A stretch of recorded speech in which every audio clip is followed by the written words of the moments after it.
Comenzamos como hacemos siempre los cristianos todo. Comenzamos en el nombre del Padre, y del Hijo, y del Espíritu Santo. Amén. Y también con la presencia de la Virgen María y de San José. Y siempre que nos acercamos a la palabra, siempre que nos acercamos a la vida, invocamos al Espíritu Santo. Y hoy vamos a hacerle esta petición.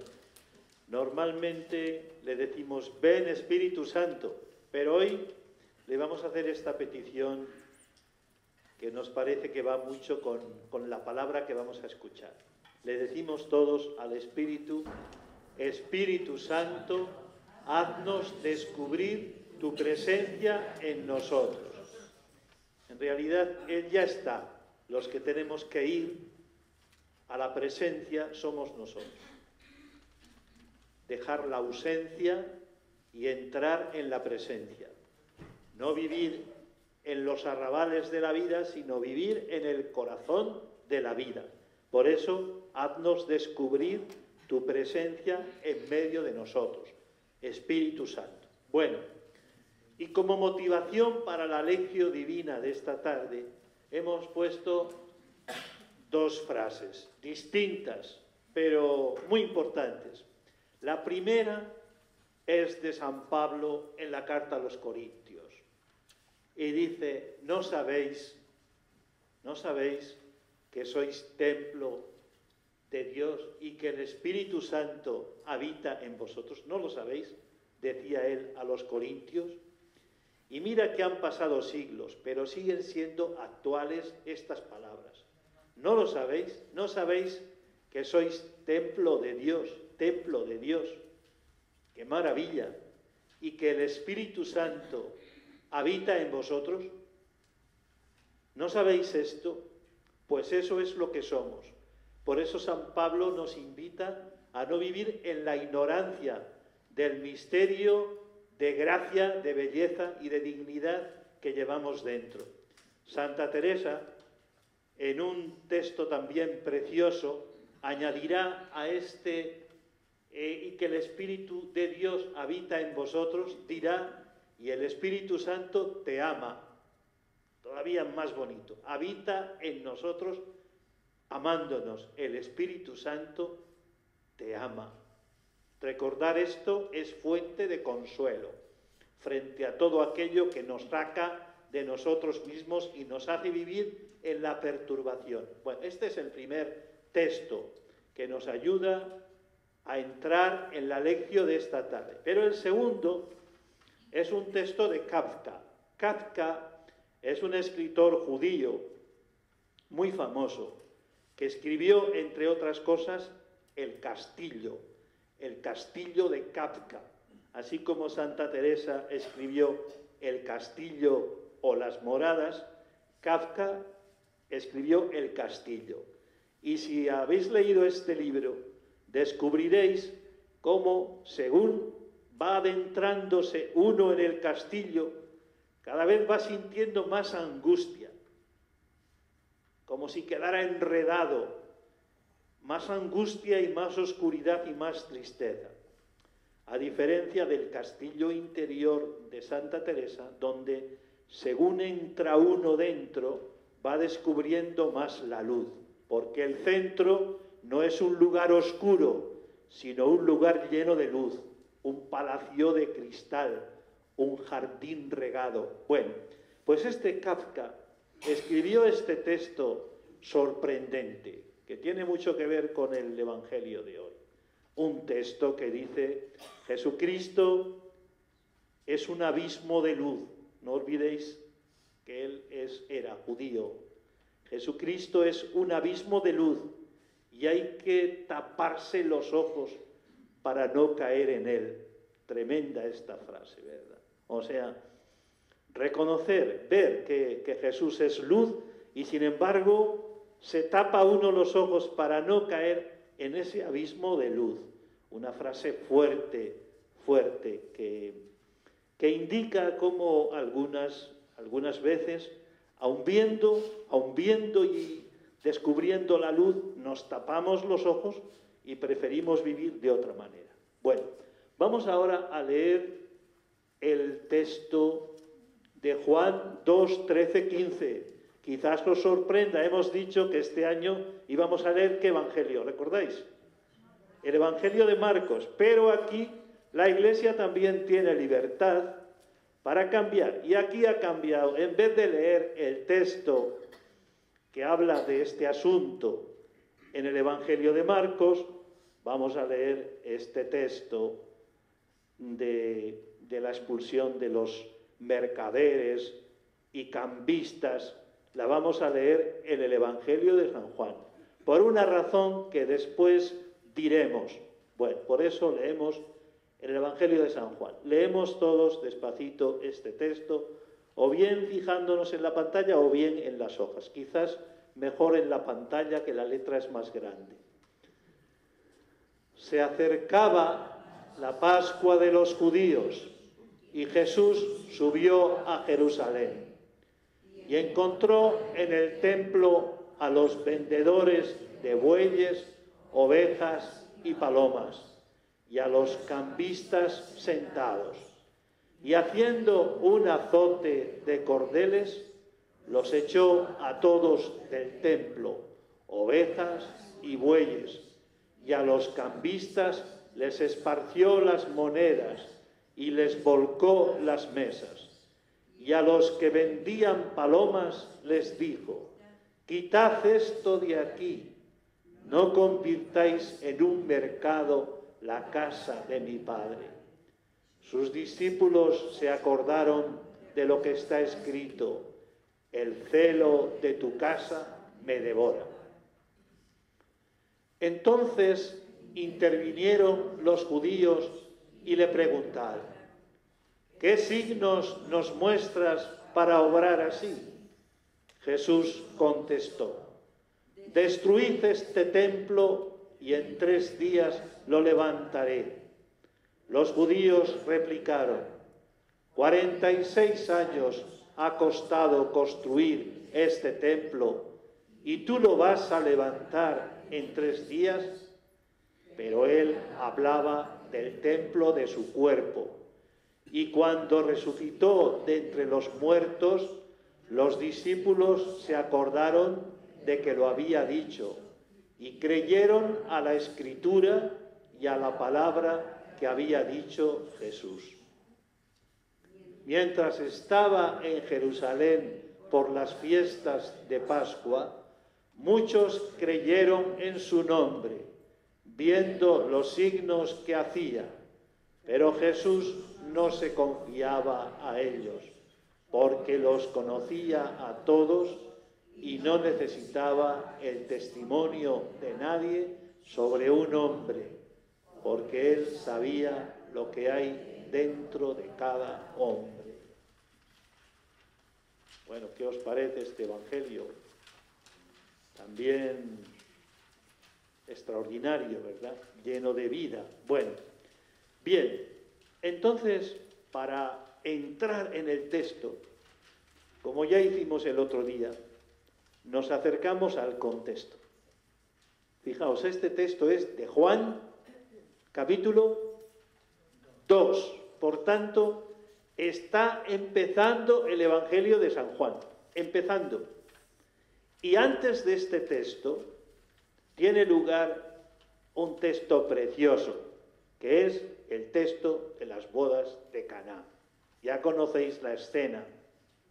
Pero María, una mujer llena de confianza en Jesús, le dice esa frase extraordinaria cuando ve que el vino se les ha terminado a los novios. La frase la conocéis, ¿verdad? No tienen vino. Y Jesús le responde: mujer, ¿qué nos va a ti y a mí? Y sigue con una frase, ¿recordáis? Todavía no ha llegado mi hora. Todavía no ha llegado mi hora. Bueno, pues esta confianza de María en Jesús es un contraste con la cerrazón de los judíos. Un contraste muy fuerte. Y ese texto, como de las bodas de Caná, como que prepara la hora. ¿Cuál va a ser la hora de Jesús? Lo vamos a ver en el siguiente punto.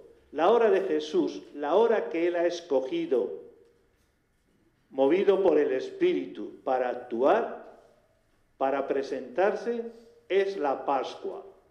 Fijaos que cuando hablábamos del Evangelio de Marcos, Jesús, para presentarse en sociedad, escogió el pueblo de Cafarnaún. ¿Os acordáis? Para Marcos, en Cafarnaún es donde comienza Jesús a luchar contra el espíritu inmundo que se ha adueñado del corazón del hombre. Bueno, y en Lucas comenzará en la sinagoga de su pueblo, escuchando un texto: el Espíritu del Señor está sobre mí porque me ha ungido. Bueno, entonces, ¿esto qué nos quiere decir? Que los apóstoles han recogido materiales anteriores a ellos y han elaborado esos materiales según una idea catequética y transmisora del misterio de Jesús. Y así como en los evangelios sinópticos llega a Jerusalén casi al final del viaje, por ejemplo, Lucas entiende todo el camino de Jesús como un camino hacia Jerusalén, y al final del camino llega a Jerusalén. Y Pedro le dirá: pero ¿cómo tú vas a ir a Jerusalén? No vayas a Jerusalén, porque allí matan a los profetas. Y Jesús les dirá, como ya recordábamos: apártate de mí, Satanás, porque estás torciendo el camino que el Padre quiere que yo recorra. Entonces, sin embargo, en Juan, para Juan, el momento fuerte cuando Jesús se presenta, casi se salta todo el camino, y dice: Jesús, cuando realmente empieza su hora, es en Jerusalén, que es el momento fuerte. Bueno, entonces Jesús se acercaba a la Pascua de los judíos. Como sabéis, es la fiesta más importante de los judíos. La Pascua recuerda, Pascua significa paso del Señor, y recuerda el tiempo en el que los hebreos estaban esclavos en Egipto. Y hubo una intervención liberadora de Dios, y esto es lo que recuerdan: el paso del Mar Rojo y la liberación de los egipcios que murieron ahogados en el mar. Bueno, y esta fiesta era la más importante para el pueblo judío, de igual manera que para nosotros la fiesta más importante es también la fiesta de la Pascua. Era una fiesta muy concurrida. Venían judíos de todos los lugares. Por eso Jerusalén estaba rebosante de gente. Bueno, y hay que recordar también que así como estuvieron esclavos de los egipcios, ahora Israel está esclava de los romanos. Los que mandan, los que imponen sus leyes, los que controlan son los romanos. Y por eso esta fiesta de la Pascua servía, como se juntaba tanta gente y se les removía por dentro el deseo de liberación. Por eso en las fiestas de la Pascua casi siempre había revueltas, había judíos que querían expulsar a los romanos, que en este caso eran los que los oprimían. Bueno, y por eso en las fiestas de Pascua la guardia del templo, que había una guardia del templo siempre, estaba muy atenta. Y también en una orilla del templo estaba la Torre Antonia, que era donde estaba una guarnición de romanos en previsión de lo que pudiera pasar. Bueno, entonces, fijaos, en todo este panorama de la Pascua, con miles de personas pululando por Jerusalén, ahí esa es la hora que Jesús escoge para manifestarse, para manifestar su liberación. Lo que sucede es que la liberación que trae Jesús no va a coincidir con la liberación que esperaban muchos judíos. La liberación que esperaban era que alguien se levantase contra los romanos y los echase fuera. Jesús trae una liberación mucho más profunda. Bueno, esta es la hora de Jesús, por lo tanto. Pasamos. Bueno, los judíos. Todo el Evangelio de Juan es una pelea entre los judíos y Jesús, porque está en juego la identidad de Jesús. ¿Quién es Jesús? ¿Qué pretende Jesús? Y los judíos son los que entrarán en conflicto permanente con Jesús y terminarán quitándolo de en medio. Jesús molestaba, y mucho, a los judíos. Bueno, sobre todo tenemos que pensar que este Evangelio de Juan se escribe ya a finales del siglo I, es el último Evangelio que se escribe. Y en ese momento los judíos han expulsado de las sinagogas a los cristianos y han rechazado del todo a Jesús. Se ha abierto un barranco que todavía está sin cruzar, un barranco entre judíos y cristianos, porque en los primeros tiempos del cristianismo, como vemos en los Hechos de los Apóstoles y como vemos en la predicación de San Pablo, Pablo ¿dónde predicaba? Iba a las sinagogas.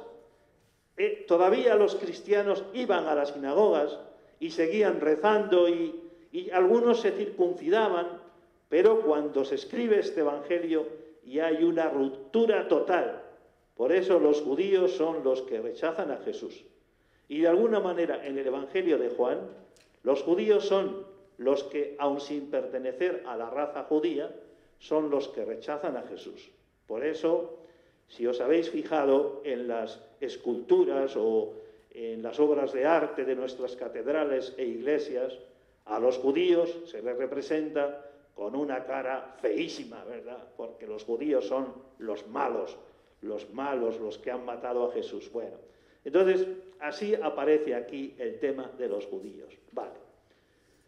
Después, muy importante en este texto, el templo de Jerusalén. Bueno, el templo de Jerusalén era el lugar de la presencia de Dios en medio del pueblo. Ahí es donde descubrían los judíos que Dios estaba. Había otras dos grandes presencias, como eran el rey, el ungido del Señor, y como era también la tierra. Por eso, fijaos la desolación del pueblo cuando les quitan la tierra, no tienen rey y destruyen el templo. ¡Qué llantos! Porque el templo era el lugar de la presencia de Dios. Era, como decimos aquí, el corazón del pueblo judío. Ahí venían los judíos de todo el mundo, se ponían en camino y les iba la vida en estos viajes. Corazón del pueblo judío, orgullo de Israel y garantía de presencia. Solo el haber pisado el templo ya alegraba el corazón de los peregrinos. Por eso ese salmo que cantamos, qué alegría cuando me dijeron, recordáis que lo cantábamos cuando entrábamos en Jerusalén, qué alegría cuando me dijeron, vamos a la casa del Señor, ya están pisando nuestros pies tus umbrales. Bueno, se llenaban de gozo, lloraban de alegría cuando iban a Jerusalén.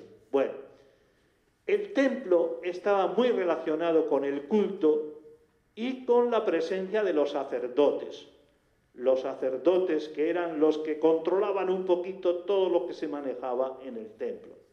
Bueno, en esos días de la Pascua, según los historiadores, podía haber entre 8.000 y 10.000 personas, no en Jerusalén, sino en el atrio del templo, en el atrio.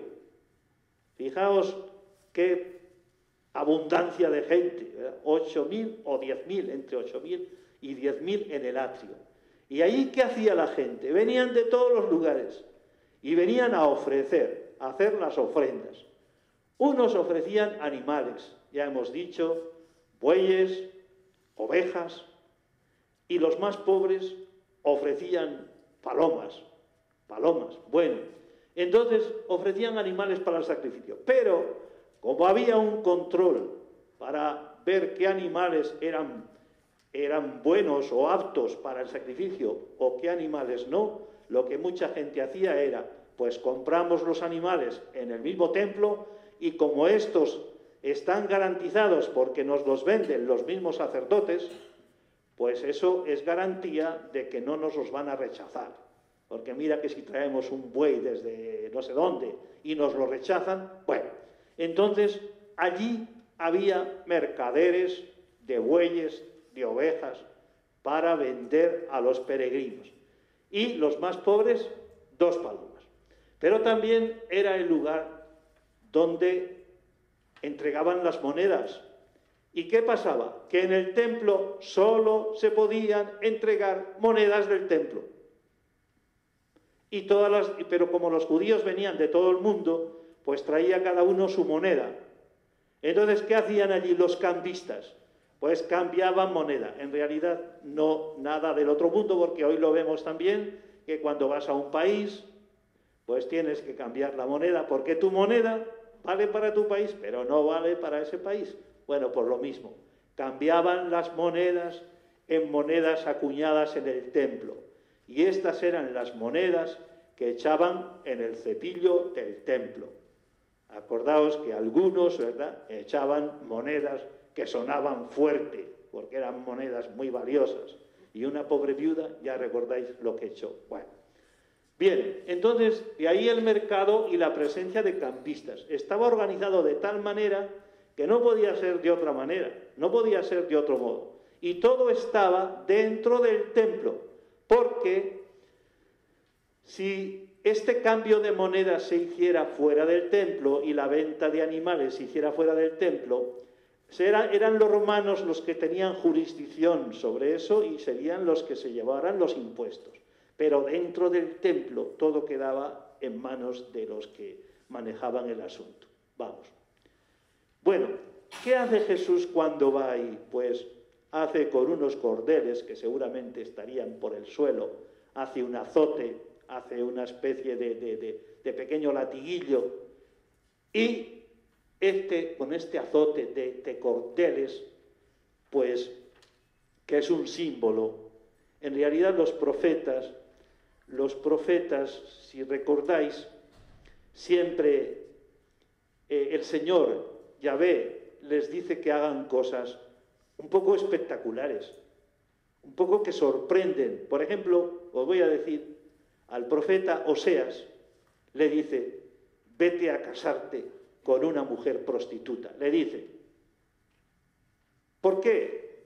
Pues porque yo me desposo con un pueblo que se ha prostituido, que ha abandonado, que me ha abandonado tantas veces. Por eso vete a casarte con una prostituta para decir, a pesar de todo, yo soy fiel, etc. Bueno, en otras veces a otro le mandará, toma un ladrillo, otro un cinturón, otro le dirá, abre una brecha en la muralla.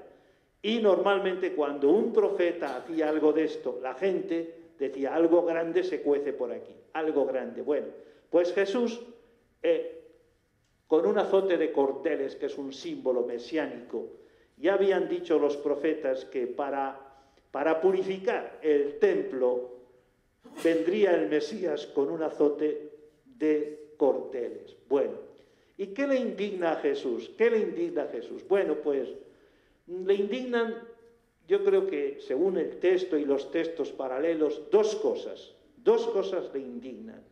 La primera, que se haga negocio con el deseo del pueblo de adorar a Dios. Mucha gente ha hecho miles de kilómetros o por lo menos muchos kilómetros, para adorar a Dios. Y entonces que se negocie con ellos, que se les compre. Ellos tienen buena voluntad, pero se negocia con ellos. Negocian con la pobreza. Y otra cosa también que le indigna es todo este tinglao acontece en el atrio de los gentiles. Se llamaba así atrio de los gentiles porque era el único lugar del templo donde podían entrar los gentiles. Los gentiles eran los no judíos y entraban en el atrio de los gentiles para ver cómo era el Dios de Israel. Y entonces le indigna que precisamente para los gentiles que vienen a descubrir cómo es el Dios de Israel se encuentren con este mercado con este espacio multicolor y multiolor, porque os podéis imaginar cómo sería aquello, animales sacrificados, sangre por todas partes, negocio, cambio, ¿verdad? Bueno, los cambistas que se pelearían por conseguir clientes. Entonces le indigna que estos que vienen gentiles se encuentren con una imagen tan distinta de Dios, tan contraria a Dios y a lo que debiera ser el templo. Bueno, y aquí hay una cosa muy importante, fijaos. Jesús dice que habéis convertido, ¿cómo dice el texto exactamente? Habéis convertido en un mercado la casa de mi Padre. Bueno, esta palabra es muy bonita, porque fijaos, ya no dice Jesús el templo, sino que dice la casa de mi Padre, la casa de mi Padre. Con lo que la relación con Dios ya no se formula en términos religiosos, sino familiares. La casa de mi Padre, la casa de mi Padre que tiene tantas moradas, la casa de mi Padre donde no hay temor, sino que hay amor y confianza, la casa del Abba, del papá, del papitu, papá, papá, donde hay confianza y temor, donde, como dice también el profeta Oseas, Dios como un padre agarra a su hijo pequeño y lo levanta y lo coloca junto a su mejilla. Bueno, es otra cosa, es otra historia, es una historia de amor, de confianza, la que hay allí. Bueno, entonces para Jesús el templo es la casa del Abba, del Padre, pero para esos judíos es un mercado. Y el sacerdocio, los sacerdotes, llamados a acompañar al pueblo en este encuentro con Dios, a celebrar este encuentro con Dios, pues de alguna manera se han convertido en gente que comercia y que les gusta y buscan exclusivamente el dinero. El dinero es lo que les interesa, medrar. Bueno, por eso aquí descubrimos que la oración no es una compraventa en la que prometes cosas a cambio de beneficios. Hay un salmo que recordáis todos que dice: tú no quieres sacrificios ni ofrendas, un corazón humilde es lo que tú no desprecias, lo que tú buscas. Es decir, lo que busca, lo que quiere el Señor no es tanto matar un buey, ¿verdad?, sino un corazón humilde. Eso es lo que Él está esperando. Bueno, pero como veis aquí, pues lo que encuentra Jesús es que hay gente que vive del cuento religioso. En realidad, el evangelista Juan, cuando escribe este evangelio, ya no hay templo porque el templo ha sido destruido. Entonces está diciendo, atención, está diciendo a los cristianos, atención, no caigamos en lo mismo que cayeron los judíos. No vivamos del cuento religioso, no vivamos aprovechándonos de que la gente busca a Dios, no vivamos para sacar dinero. Esto es una cosa tremenda, ¿verdad? Que a veces nos tenemos que examinar los que estamos en iglesias, ¿verdad? En una iglesia que entré había más de 50 cepillos. Bueno, tenemos que estar atentos para que no nos convirtamos en mercaderes, ¿verdad? Bueno, pasamos adelante. Los signos. Bueno, lo que los otros evangelistas llaman milagros o prodigios de Jesús, Juan los llama signos. Signos. Bueno, un signo es lo que señala algo que no se ve. Por ejemplo, si vemos humo, ¿de qué es signo el humo? Pues de que allí hay fuego, pero el fuego no lo vemos. Entonces el signo nos revela algo que no se ve.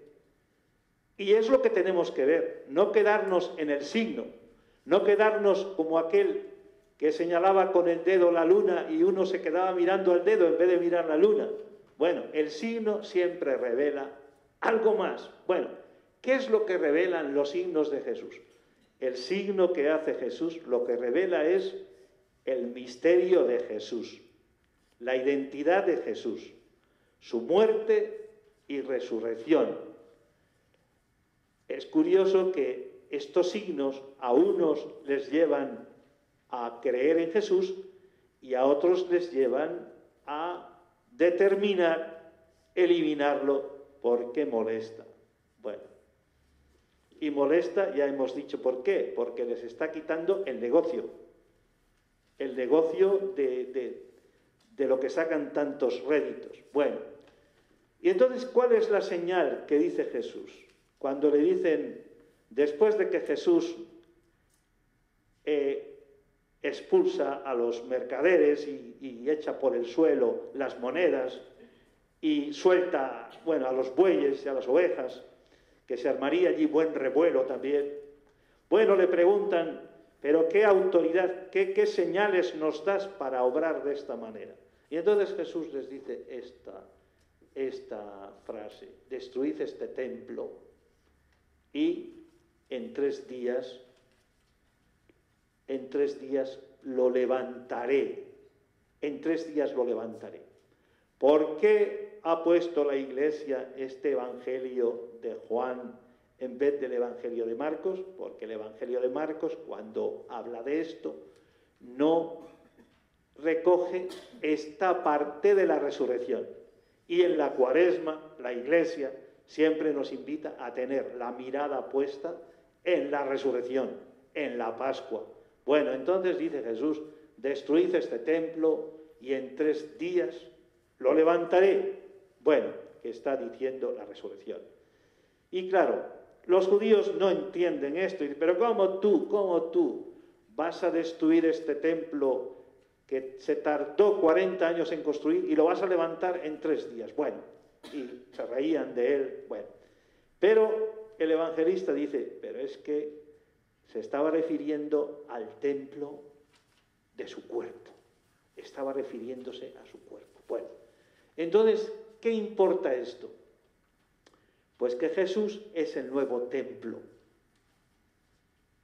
Fijaos, Jesús no viene a purificar el templo, sino a cambiar el templo. Les cambia el templo. Ahora el templo va a ser Él. Él es el nuevo templo donde nos encontramos con Dios. Y en este nuevo templo, los sacrificios ya no compran a Dios. No compramos a Dios con sacrificios. Dios no actúa desde un toma y daca, ¿verdad? No actúa así, sino que actúa por amor, por amor. No estamos en una compraventa. Yo te doy esta media hora de misa, pero tú dame... No, es otra cosa. En la familia, donde hay amor, no se lleva cuentas de lo que yo he hecho ni de lo que tú me has hecho. Hay gratuidad y hay donación. Bueno, por eso esto es muy importante. El darse, el amor es su esencia. Por eso no se trata tanto de purificar el templo, sino de sustituir el templo. Bien, y la santidad, esto también es muy importante. La santidad se vive también en la vida ordinaria, no solo en los lugares llamados de culto. Y esto es una revolución, porque no solamente encontramos a Dios o buscamos en una iglesia, sino que lo encontramos en todo. ¿Por qué? Porque Cristo es el nuevo templo. Y la pregunta que hacemos ahí es, ¿nos seguimos refugiando en lo sagrado pensando que hay realidades que no lo son? ¿Dividimos este mundo en lo sagrado y lo no sagrado? Cuando Jesús ha llegado a todo, ¿verdad? Bueno, después diremos por qué es importante también juntarnos en el templo. Pero para encontrarnos con Dios no necesitamos un templo. Pasamos adelante. Y dice Jesús eso, suprimid este santuario y en 3 días lo levantaré. Bueno, ya hemos dicho, la resurrección abrirá una nueva cita entre Dios y los hombres. Le piden una señal y Jesús hablará de su muerte como santuario definitivo entre los hombres y Dios, como lugar de cita. Por eso, para nosotros Jesucristo es el mediador. Todo lo hacemos por medio de Jesucristo. Y todo nos lo ha dicho el Padre por medio de Jesucristo. ¿Qué reacciones hay ante todo esto? Pues unos creen y otros no creen.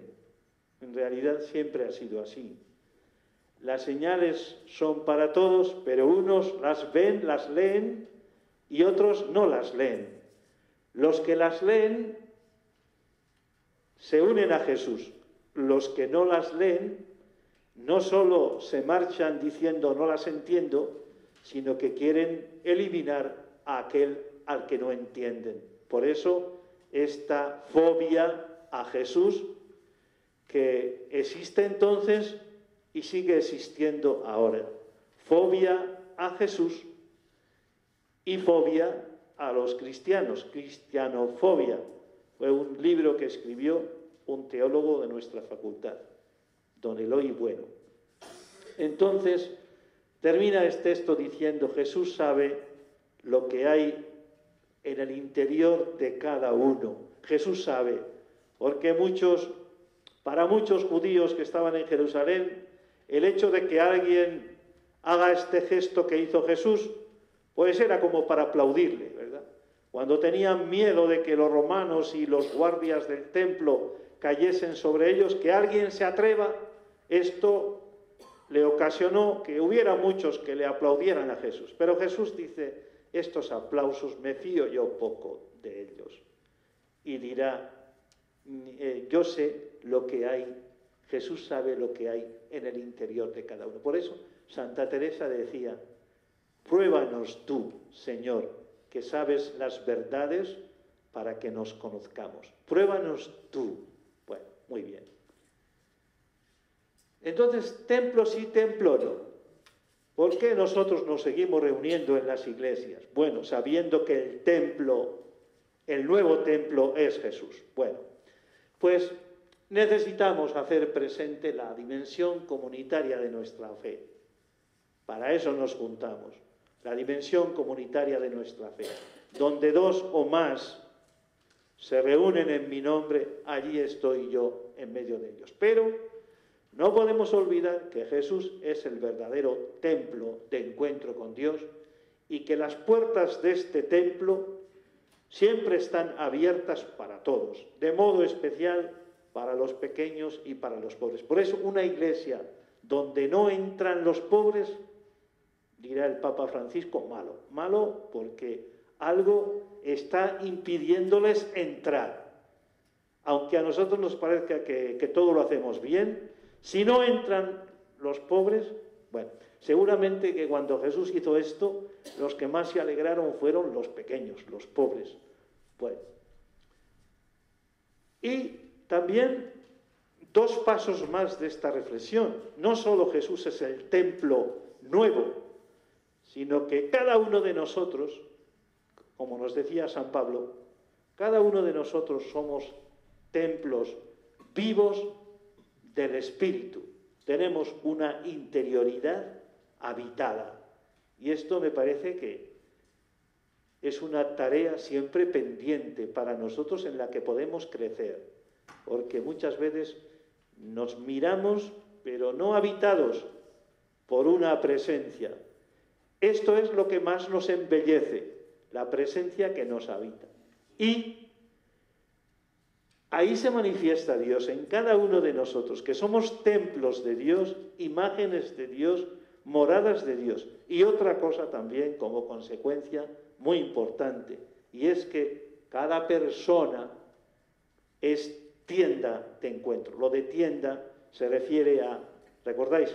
La tienda del encuentro donde estaba el Arca de la Alianza, que acompañaba al pueblo en su camino hacia la tierra prometida.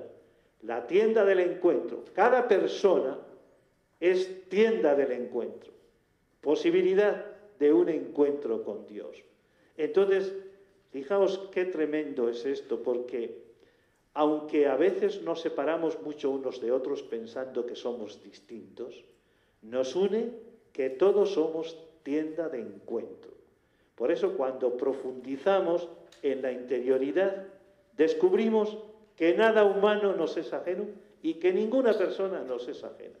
Por tanto, toda persona es tienda de encuentro. Bueno.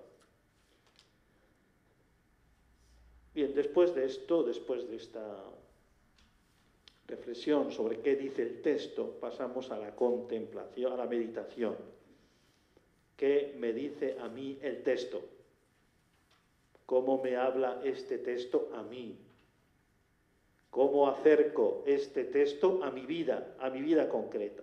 Bueno, entonces, para eso hemos preparado algunas preguntas. La primera sería que si vivimos en un toma y daca, en un doy para que me des, ¿verdad? En un doy para que me des en nuestra relación con Dios. Como esa canción de Enrique Iglesias que conoceréis, ¿verdad? Si me das, yo también te doy. ¿La conocéis esta canción? Bueno, pues eso, si me das, yo también te doy. Si me das, yo también te doy. Pero si yo no entiendo que me das, pues no te doy. No te doy. Como en algunos pueblos de América, en un convento que tenemos nosotros, de monjas, en Florida, pues llevaban mucho tiempo de sequía. No llovía, entonces se morían las vacas, bueno, muy mal. Y entonces fuimos nosotros a verlas y nos encontramos con que a la imagen de San Elías la habían sacado a la calle, diciendo, mientras no hagas que llueva, no te vamos a meter en casa. Y allí estaba la imagen de San Elías. Y hay otros sitios que habréis oído, donde si no te hacen, los santos no te hacen lo que pides, los ponen mirando a la pared, mirando a la pared. Y en Murcia, que fui yo a dar un encuentro, decía el sacristán que estaba también participando, dice, ya le he dicho a San Juan, era la parroquia de San Juan, ya le he dicho a San Juan, como no me consigas una buena mujer, no te toco el día de la fiesta. Era organista él. Bueno, entonces, eso, si me das, yo también te doy. ¿Hemos superado esto o todavía se escucha bastante esto, ¿no? Pero ¿cómo a mí, que voy a misa y le rezo a Dios, cómo a mí? Si le pasara esto al que no cumple, pero a mí, bueno, entonces reconozco, esto es algo precioso, que lo he oído esta mañana en la Facultad de Teología. Reconozco una donación en el fondo de mi vida.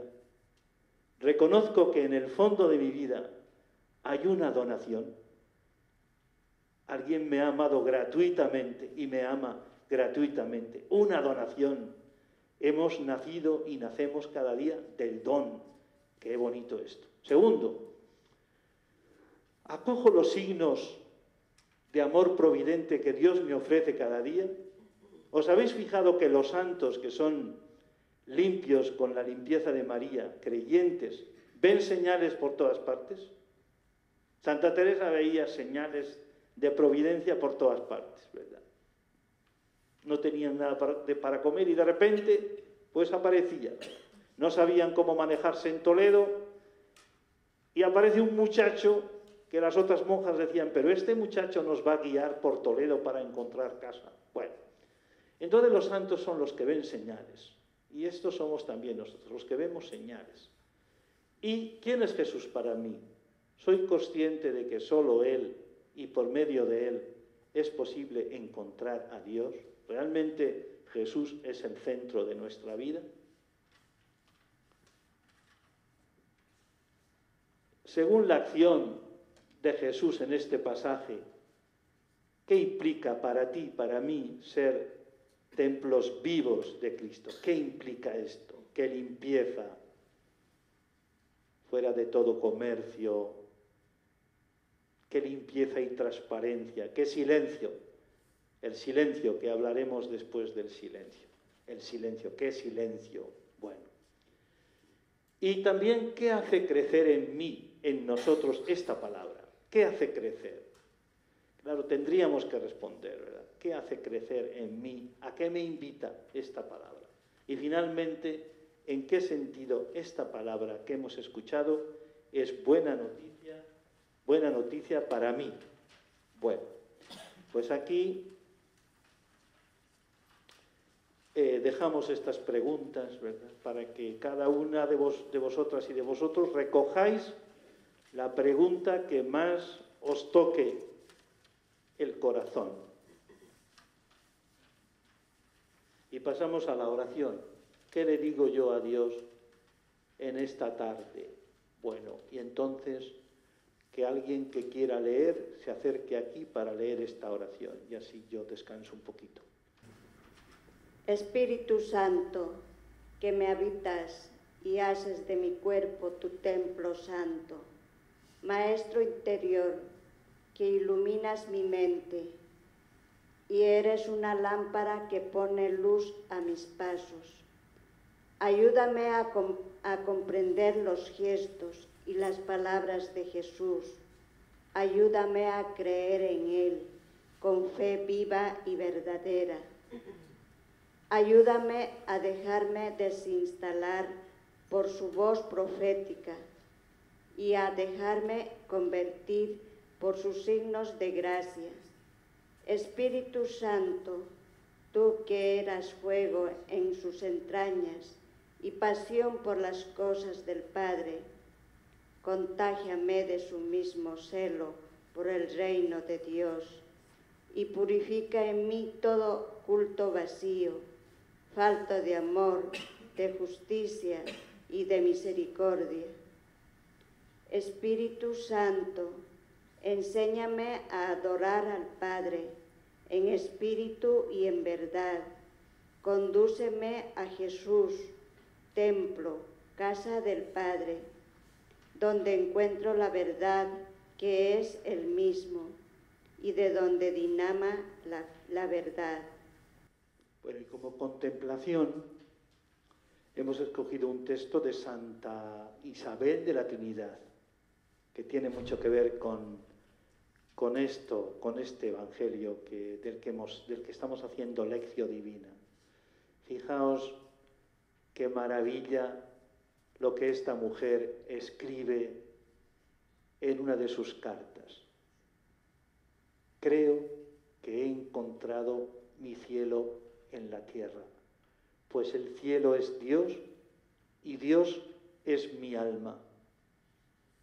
El día que comprendí esto, todo se iluminó en mi interior y querría contar muy bajito este secreto a todos los que amo, para que también ellos se unan a Dios a través de todas las cosas y se haga realidad esta oración de Cristo.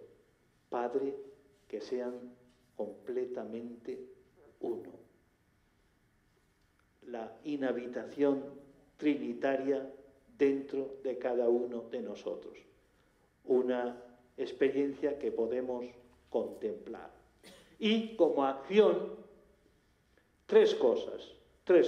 Primera, mirar a Jesús como el nuevo templo de Dios, como la realidad. Esta mañana, hoy se ha celebrado una jornada en la Facultad de Teología, recordando los 50 años de presencia de nuestra facultad en Burgos. Y todas las conferencias hablaban de la ideología de género, como una gran amenaza que puede... Bueno, y entonces decían, esta ideología de género es el momento para que nosotros optemos por Jesús como el Señor de nuestra vida, como el templo, como el amor de nuestra vida. Nosotros no queremos nada que no nos venga a través de Jesús. Bueno, por eso, mirar a Jesús como el nuevo templo, optar por Él, escogerle a Él, frente a toda ideología. Segundo, apreciar, descubrir que somos templo de Dios. Y tercero, ya lo hemos dicho, tratar a los demás como templos de Dios. Con qué delicadeza tendremos que tratarnos sabiendo que cada persona es templo de Dios. ¿No os parece fascinante? Bueno, y antes de irnos, 2 o 3 cositas. Primera, nos quedan otros 2 días de lección, solo ya. Solo o con pena, ¿verdad? Que decía Leonor, ¿verdad? Con pena. Bueno, nos quedan 2 días de lección. El próximo martes quedará la lección Charo y el siguiente que volveré a estar yo también. Bueno, entonces, el último haremos una especie de compartir, del compartir, ¿verdad?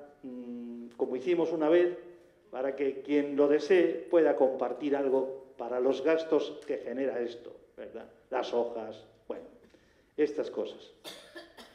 Entonces, eso es lo primero. Segundo, ahí en la mesa del fondo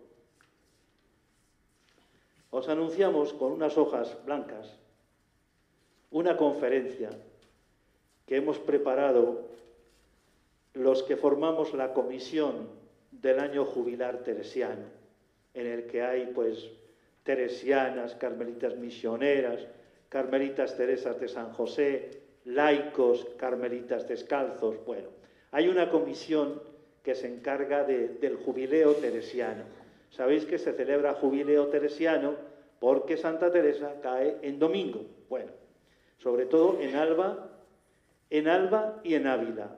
No sé cuándo, me parece, no sé en qué momento, no me acuerdo ahora, organizaremos, que ya os comunicaremos, una peregrinación a Ávila y a Alba, de 2 días. Bueno, pero con este motivo hemos preparado una conferencia extraordinaria que se titula Teresa de Jesús y Lutero, a cargo de Pilar Concejo Álvarez, una teresiana de la institución teresiana, hermana de Elena, que vive aquí en Burgos y que quizás muchos conozcáis. Bueno, será el miércoles 14 de marzo a las 8 en el Teatro Polisón. Eso no os podéis perder ese día. 14 de marzo. Bueno, como es difícil acordarse de todos los datos, pues ahí tenéis la hoja. Y sería bueno también que avisaseis a alguna persona que le pueda interesar. Teresa de Jesús y Lutero, día 14. Y también podéis recoger una hoja de color morado, porque vamos a tener un recital, oración, en la Cuaresma, que se titula Junto a la cruz de Jesús, a cargo del carmelita descalzo Rafael María León, que ya conocemos.